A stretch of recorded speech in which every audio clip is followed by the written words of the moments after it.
What's up guys, Ronaldo here and welcome. So today I have a lot of valuable information for you guys. Of course, I'm not talking here about, do your Semra runs at the end of the week, because by the end of the week your roster has improved most likely. Now, if you clicked on this video, I assume you're smart enough to know that yourself. I am here to give you some more niche mistakes, some stuff I've seen from takeovers that I did, or just some stuff that I experienced when I played this game at the beginning and I was doing these mistakes and I was trying to figure out everything, how to do it as optimal as possible, right? So with that said, I think let's just get right into mistake number one, and I think this is an extremely valuable one for everyone. I think even endgame players, some of the endgame players don't do that properly, and that is the Insignia farming. Now the Insignia farming, you should never, right, do extreme 2. It's the hardest one to farm and it's the worst one to farm. When you get to extreme 2, you're never going to farm extreme 2. Why is that the case? Well, you can get 7 to 14 purple marks, you can get 5 to 10 purple marks, right? Well, if I want purple ones, in extreme 1 I get 14 to 20. If I want gold ones, in stage 15 I get 7 to 10. Now you could say, oh, can you prove that? Yes, I can. After 10 runs I got 15 gold marks and 53 purple ones, and then another one 29 gold ones and 22 purple ones. You will see now with that comparison a big difference here. So let's take the calculator out real quick. We said we have 29 gold insignias and we have 15 gold insignias. Let's add them together. That's 44 gold insignias after 20 runs, right? Now let's take a look at stage 15. This is 10 runs, getting 69 of these. Now of course, right, I can show you guys another run here. Same thing, 60 again on stage 15. It's just way more efficient to get the gold ones at stage 15.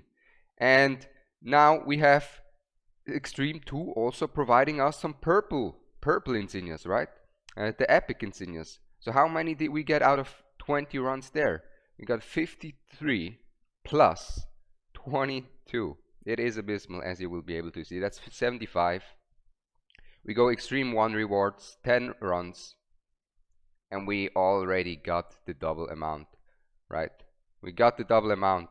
So with 10 runs of extreme 1, we pretty much got the double amount of purple insignias, and with 10 runs of stage 15, we got almost the double amount of gold insignias. It is way better than extreme 2, so do not waste any stamina. You would be wasting thousands of stamina with extreme 2. Do not do that. The only thing really that extreme 2 is good for is for these legendary extracts, because you gotta get a lot from extreme 2. But honestly, you don't need them because you will get enough of these anyways. Now big one I see at the takeover side is this right here.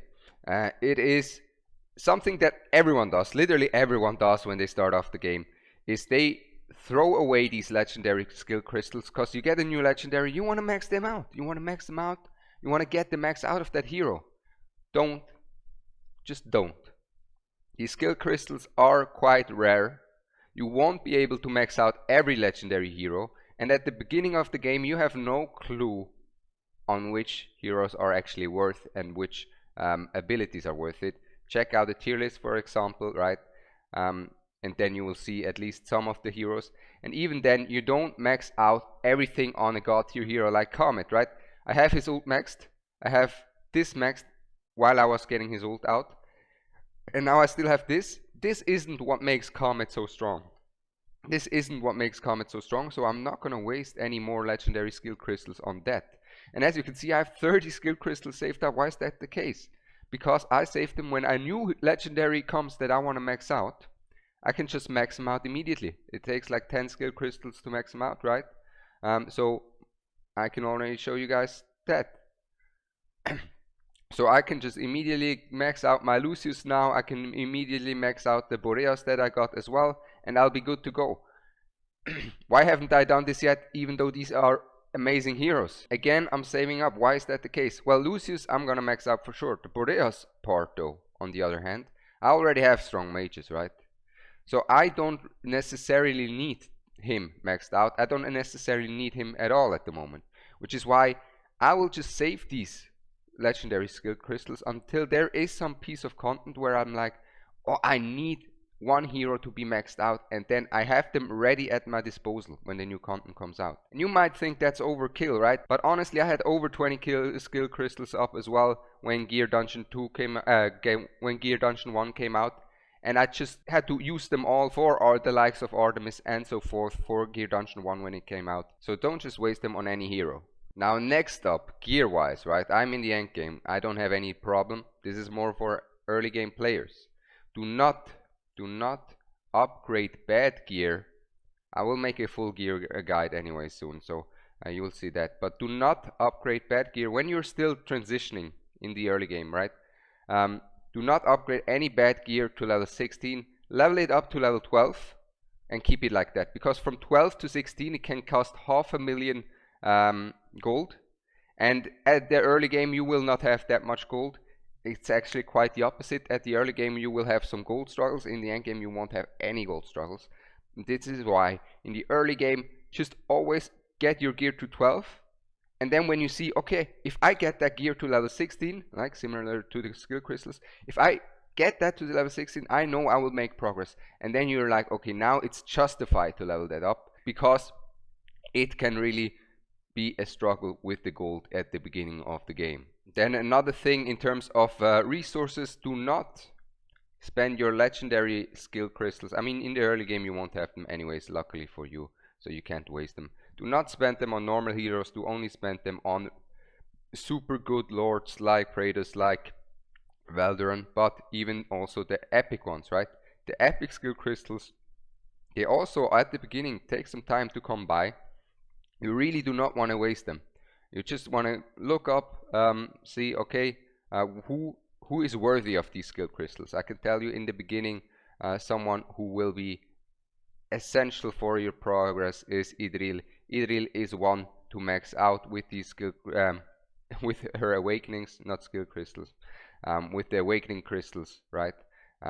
So she is amazing. Now another one to save lots of your stamina is don't even bother with artifact material rate in the early game. Don't even bother trying to get it, farm artifact material rate stage 14, 16, whatever. It is just such an look at the cost. It's 22 cost, right? And the amount of crystals you get is just inefficient. You really only want to start farming at stage 18. Do not farm before that. Before that you can get a few crystals, right? A few here and there, but do not farm AMR until you are able to clear 18. It's not needed in the early game. Now same can be said about gear, right? In terms of efficiency, you really want to just go slow with the gear. You don't want to over farm gear at the early game, because you will just discard that gear eventually relatively quickly. And the same is also for the resource rates. You don't want to go and farm millions of resources here in stage 5, right? You want to get to the later stages to be as efficient as possible. And a quick tip for you guys on that note is, at the beginning you have that Volca storyline, right? You have the storyline. Follow that storyline. It helps you a lot. It guides you with the progression, right? It says, oh, okay, now you have to do so many XP runs, and then you get to the next stage of that storyline. And then after you did these XP runs, you realize, okay, now I can progress again, and it really helps a lot. But on that note, I also want to tell you, don't try to overdo the efficiency part. For example, if you haven't been too lucky with your legendaries, right? If you're a free-to-play player, there's high chance that you will sometimes, right, farm lower stages. For example, I had to farm a lot of stage 5 when I began playing the game, because I was free to play. I didn't get many legendaries, so I just had to farm up here. I had to go some inefficient route as well. Don't try to overdo the efficiency, but always try to get as good as possible. Now this is a big one for all the newer players as well, and that is, it is overall for every gacha player something that is sometimes hard to grasp and is sometimes a bit annoying, but hey, it is not a sprint, guys. It is not a sprint. It's a marathon, right? Enjoy the journey. Don't try to rush it. And what do I mean by that? Well, at the beginning, guys, at the beginning, you're gonna struggle a lot to get your heroes to level 60. And with that said, I really recommend you guys go for level 50 and only push level 60 on heroes that are gonna be super versatile, like a strong AoE mage like Comet, for example, is amazing for level 60. But don't try to rush level 60 on a certain hero, because that's what I did when I started out. I rushed Theowin to level 60. 2 days later I got Setram, but I didn't have the Fodder to get Setram to level 60, and I just had to farm and farm and farm until I finally got him to level 60. And Setram's level 60 would have given me so much more progress. Don't try to rush these level 60s. Be slow with them. Take your time. Now, talking about the Fodder real quick, some mistakes that I did at the beginning were, for example, selling these guys when I didn't have any space left. Don't sell them. You will need them as fodder eventually. You will need to level up so much fodder and so many heroes. Trust me, don't sell them. But there are heroes that you actually want to sell and not use as fodder, and do the quite opposite, and that is these rare heroes. Don't use these rare heroes as fodder. Do the opposite and go and sell them. Why is that the case? Well, boom, you get a bunch of diamonds. For each rare hero that you sell, you get 30 diamonds back. So make sure the rare heroes that you do not need, sell them and don't use them for your fodder. Of course, there are certain rare heroes as well that you should save up. For example, Autumn can help you. And now also here a bit more for experienced players, a few things. And that is first up, the summoning events. Now, once you've reached a certain point, right, once we're transitioning from mid to late game, you've already got a lot of legendaries, and the need for new legendaries starts to become slower. You will have a good amount of a roster, but you will only need specific heroes now. This is why at some point, once you reach some point, I recommend you guys to stop going for the 2x events and specifically start saving up for 50x banners for good heroes, specific heroes that you need, right? For example, if you don't have a Silas, why would I try and get 2 Cratch on this banner? I rather have 1 Silas on a 15x. Keep that in mind. At some point you really want to transition away from these 2x banners once you got a good roster. Now, big thing that I see often on people's accounts is the gear sets, guys. It's the gear sets. First up, create yourselves some gear plans. It makes it so much easier to just quick swap these sets around and you will have good sets. And here a big key is sometimes less is more. Sometimes less is more. I see it on every account I go for the takeovers. Everyone has like 20 heroes, 20 DPS heroes geared up, fully geared up, but not one of them is geared properly, not one. And with that I have to say, less is more. You rather have 3 DPS sets that are the best pieces that you have all together at once, right? You have 3 strong DPS, because you don't need 20 strong DPS. You can just swap that gear around, give it to the other hero that needs it for the other stage. So make sure that you don't have like different Soulbound Arcana pieces on every hero. You want to have 1 good set at least, instead of having 10 mediocre ones. Now, what a good set looks like, this is perfect example. This is what you want to look for in the future. Of course, you'll get there. And of course, I'll make an in-depth video on the gearing soon as well. But the last and most important tip I have for you guys is to follow and subscribe this YouTube channel, because otherwise it will hurt your progress. And not only that, word in the streets is that if you follow now, you will get an amazing legendary hero within the next 50 pulls. That's words in the streets. So make sure to subscribe. And with that said, I hope you all learned something. I'm sure you all learned something. I'm Ronaldo, and I'm out. Peace.